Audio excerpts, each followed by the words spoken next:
So, over the past couple of days, I've gotten a few comments about how we should all feel so great about the increase in tariff revenues that are coming in to offset the deficit. So, the numbers sound big and percentages are huge. And I thought it would be important to put these dollars in the context of the overall budget deficit and the debt so that we can truly assess what impact this tariff revenue might have. I have my chart behind me, so I'm going to talk through the facts and figures in just a second.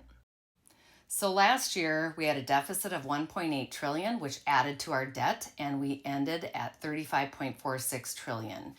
In this year, 2025, we are at 1.05 trillion deficit year to date, which is a 13% increase versus last year in that same period, or $121 billion of incremental deficit year to date. At the same time, tariff revenue last year was 86 billion or 0.086 trillion.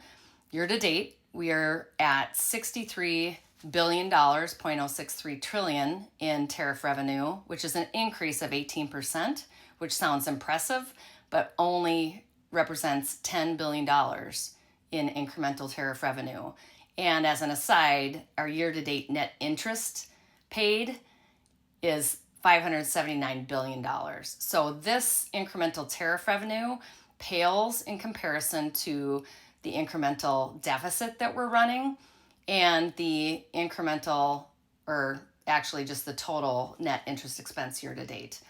I have down here, just for reference, trade deficit figures because people get the budget deficit mixed up with the trade deficit. All that the trade deficit represents is the amount of U.S. consumption of imports that exceeds the amount of foreign consumption of exports. So we had a goods trade deficit of 1.2 trillion, services surplus of 0.3 trillion, for a total deficit of pretty close to a trillion.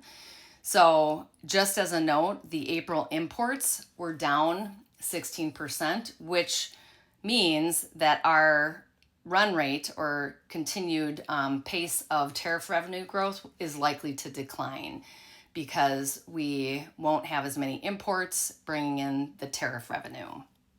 So, my 2 cents is that the pain of tariffs is far greater than the gain, and that the problems we're trying to solve are far greater than anything that tariffs can help us with. I'll put the link to a report with all of these facts and figures in the post, but let me know your thoughts.